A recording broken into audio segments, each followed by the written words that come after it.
people. Today being Sunday Easter, or Easter Sunday should I say. I think about just gone 9:15 in the morning. So my objective today is, fingers crossed, if it all goes well, as I mentioned in the previous video, is that 1.5 inch return outlet. I need to set it up for my bottom retro drain, as mentioned, from 2 inch to 1.5 inch. So I'll just flick it around or spin it around and I'll show you what I mean. So that's my 1.5 inch return, obviously from the box filled up. I'm going to do away with that. I'm going to solely rely on the ball butts. I've just taken that flange off. Excuse me. So I need to know, I can get some 1.5 inch pipe in there. I was under the impression that I'd gunked it up with a CT1 a while back. I know I did that outlet, but it looks pretty clean to me. So I need to see if I've got any offcuts of pipe and see if it fit in there. Right, let's go to the store cupboard and see what I've got. Well, what a result. That piece there is obviously the spindle for that Borden-Koi bottom drain. And that fits in there perfect.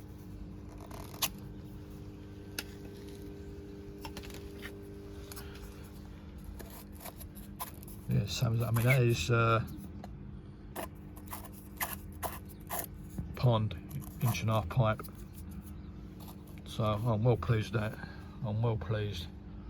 I'm not going to glue that in. What I was thinking of doing was just gunking it up around there with a load of Vaseline, push it in tight. So if anything does go wrong, I can still take that out and obviously lift that bottom drain up. Although all the rest of the pipe work will be sewn and weld, but yeah, I'm well pleased with that. It really has made my day. I know it's like, you know, a lot of difference between from 4 inch down to 2 inch into 1.5 inch, but I've got no other choice. As I said, I can't come up and over because of the gravity. Obviously the water's going to finish there, so I've got that void space. I just think every time I'm going to turn that pump off in there, it's just going to fall back to its lowest level, and I'm going to have a big air void in there. I don't think a pump will pull the water. I definitely can't drill through there because, I'll show you in a minute, I've got too much going on behind there. So yeah, as you can see, can't see what I'm doing because I've got the phone around the other way. Yeah, sorry about that. So yeah, I'm well pleased with that. So now I know that it's okay, that's going to work. Yeah, it's made my day, that is. Right, onwards and upwards. Alright, so that's me in a happy mood today. So I get that flange back on, and there's me expecting the worst. I've got sandpaper on the stick, just in case I had to, yeah, sorry about the wrist action, sorry about that, but yeah, just in case I had to clean out the inside of that pipe work. If else failed, I've got a circular file. Worst comes to worst, I've got one of those detachable tank cutters doing side blades on it, so I was prepared for the worst. So yeah, I'm well pleased with that. Anyone tell me I can just buy normal expanding foam to fill that void up, or do I need to get aquatic foam? I did sure glue it. Yeah, I did glue it, but obviously should have come in a bit further this way. But yeah, there's normal expanding foam, or can normal expanding foam be used for ponds? So there, that's a little crease. Yeah, I mean, by the time the water fills up, it does sit back. But, right, yeah, so what I need to do now is order rubber boot for that. Hopefully get this pond filled up and running. Right, loaders. Right, afternoon people. So today's the day, Saturday, I think it's 11th April. I'm gonna start putting this pipe work all together for this bottom drain. So hence the rubber reducer, 4" to 2". Gonna come on along like that. I've got a 45, so off cut there, and hopefully this makes sense, and another 45. Then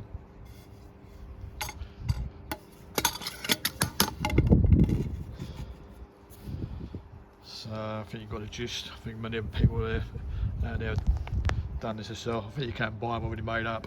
So I've got plenty of surplus pipe work to get rid of. All I do is pop out, get some fittings and some glue. So basically, and that's that section there, or a section of pipe will obviously sit on the bottom of the pond with an elbow going up, which is there, like so. And then all this section will go in that corner, run up, elbow there, sorry about the finger, and inside that elbow I've got a 2" reducer, 2" to 1.5", and I'll connect up to that. So that's my plan for today. So right, onwards and upwards. Right, I've really gunked it up with glue because I don't know why. I mean, all pond fittings, and these fittings seem to be very loose, a lot of play. So hence I've gone OTT with the adhesive to make sure that's all gunked up. So yeah, don't know what it is. So yeah, a bit concerned about that. But there you go, plenty of glue on there.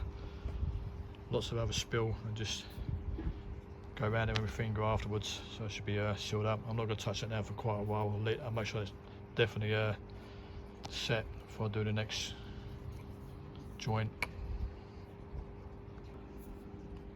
Right people, that's that done.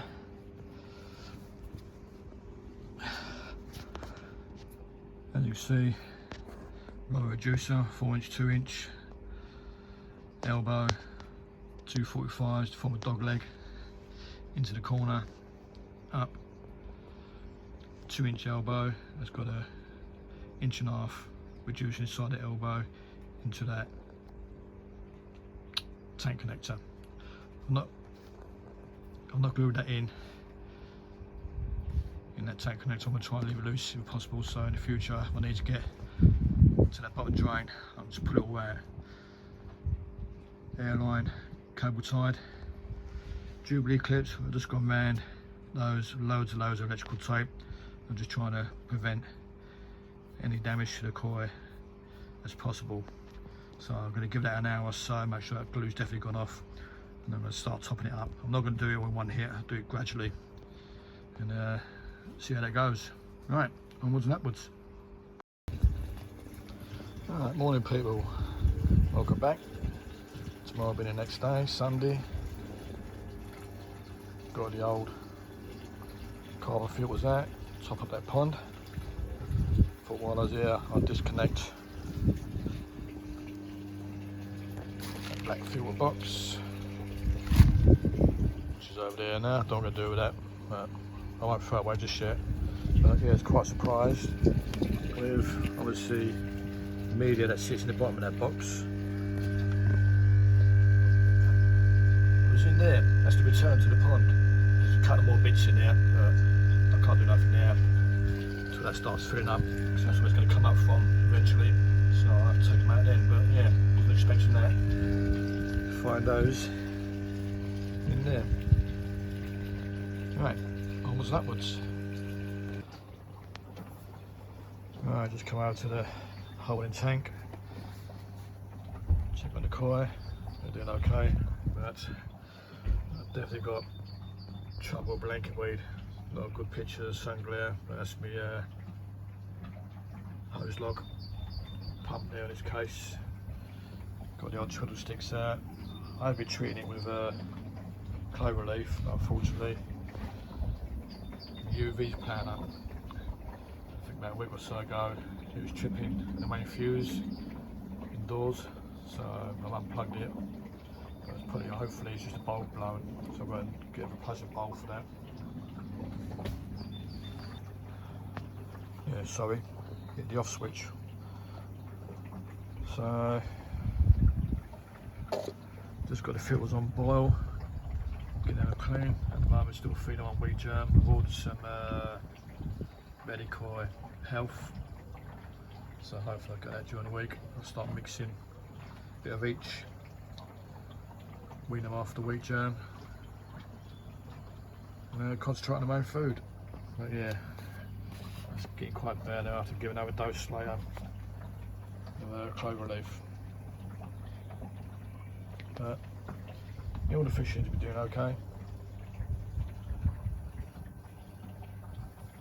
Got that Gorimo down there. I really am interested to see how that grows this year. Quite liking that. That's what my daughter got. Got that last year at Crouch Valley Koi Show. So yeah, be interested to see how that goes. We did have two, but obviously one didn't survive. So right, let's get these filters done. Onwards and upwards, as they say.